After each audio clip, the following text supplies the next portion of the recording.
هر کدوم از شما حالا یکی یا دو تا از دلایلی که خیلی براتون بولد بود که باعث شد این بیزینس آنلاین رو بین بیزینس های آنلاین دیگه انتخاب کنین رو لطفاً بهم بگین. آزاده جون شما شروع کن. حتما.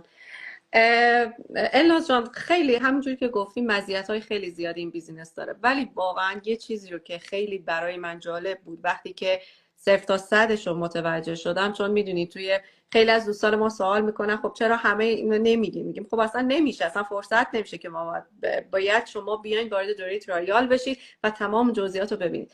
وقتی که اون جزئیات رو گرفتم، چیزی رو که متوجه شدم اینه که این بیزینس هیچ ریسکی نداره و این خیلی برای من ارزشمند بود، چون من حقیقت چون 100% میخواستم کار آنلاین رو انجام بدم، حالا اصلا چون که بحثمون منحرف میشیم و طولانی میشه واردش نمیشم، ولی این شد که اول رفتم سراغ آمازون و یه عالمه هم ضرر کردم. بعد به این نتیجه رسیدم که میخوام بیزینس آنلاین داشته باشم، ولی این دفعه میخوام خیلی حواسم رو جمع کنم که به هیچ عنوان ریسکی برای من نداشته باشه و این بیزینس هیچ ریسکی نداره و من بسیار از این بابت خوشحالم، به خاطری که خب اگه آدم یه شرکتی باشه که یک سرمایه خیلی زیادی داشته باشه، که یه سیوینگ خیلی زیادی داشته باشه، میذاره یه قسمت رو برای تجربه کردن. حالا اگر که سرمایهش از بین رفت چقدر حیف، ولی اگر که خوب شد خب میتونه اونو بیشترش کنه، اما انقدر براش مهم نیست. اما مثلا خب من خودم بخوام بگم، من الان 2 تا بچه دارم که اینا بزرگن، تینیجرن، به سن دانشگاه دارن میرسن و خب تمام این مسائلی که تو همه خانواده‌ای که خب ما مهاجریم حساب میکنیم، رو ذره ذره درآمدمون حساب میکنیم و خب من باید میتونستم یه بار این زندگی رو بردارم، نمیتونستم همه رو بذارم رو دوش همسرم به تنهایی. پس واقعا میخواستم این دفعه یه کاری رو شروع کنم که 100% مطمئن باشم که هیچ ریسکی رو نداشته باشه و سرمایه‌مو از دست نمیدم. خب اولین پولی که من باید می‌داشتم یه مبلغ خیلی ناچیزی بود، در حد اینکه من یه شام بیرون بخوام برم که وارد دوره ترایال بشم که نوشته بود 30 روز مانی بک گارانتی داره. خب تا اینجاش که اصلا ریسکی نداشت. وقتی هم که وارد شدم و دیدم که به سایت آموزشی داره که قرار منو تبدیل به یه پروفشنال مارکتر کنه، فهمیدم که دیگه هیچ ریسکی برای من نداره. چون وقتی که رفتم تحقیق کردم دیدم توی یه کالج ساده، حالا من مثلا بخوام تو تورنتو بخوام بگم که من بخوام به صورت آنلاین بخونم در مورد مثلا 2 تا پلتفرم سوشیال مدیا رو که من بخوام به صورت حرفه‌ای بخونم، حدود 7-8 هزار دلار من باید پول بپردازم. خب و وقتی که اینو دیدم نه، اصلا انگار که من دارم یک کورسی رو بگذرونم که یه مهارتی رو یاد بگیرم که وقتی هم تحقیق کردم دیدم که پولسازترین مهارت روز دنیاست و هر چی که میخواد تلاطم بازار بشه، پایین و بالا بشه، من یه مهارتی رو یاد گرفتم برای همیشه اینجاست، قرار نیست کسی اونو از من بگیره و من میتونم همش از این به یک استفاده خیلی مفید کنم.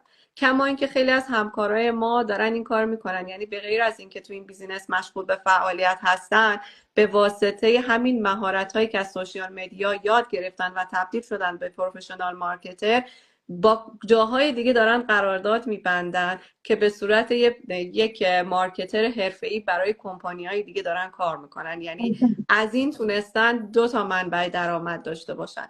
خب پس این برای من و برای کسی که خب بیزینس کرده باشه از قبل این قضیه خیلی فرق میکنه. یه کسی که اصلا بیزینس نکرده باشه شاید خیلی ترساش بیشتر باشه، شاید غیر واقعی تر باشه و این یه زمان بیشتری ببره تا این دل و جرأت رو داشته باشه و بخواد نکته ها رو بنویسه، بخواد ترس ها رو بنویسه، نقاط احتمالی که ممکن تو اون زمینه شکست بخوری بنویسی که بتونی یه تصمیم درست بگیری.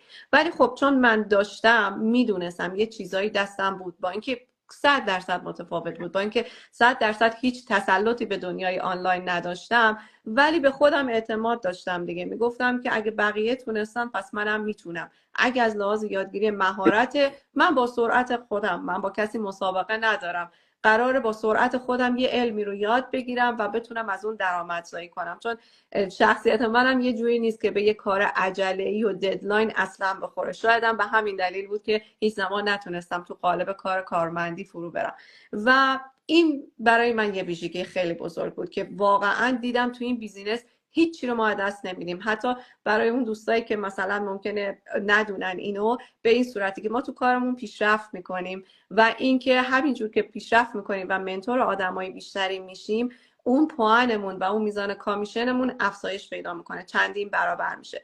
حالا آدمیزاده دیگه، به هر دلیلی الان برای الناز جون حاملگیشون پیش اومد، برای خیلی از دوستان مثلا کووید شد، هر کسی یه موضوعی ممکنه که یک مقطع زمانی شما نتونین کار کنید.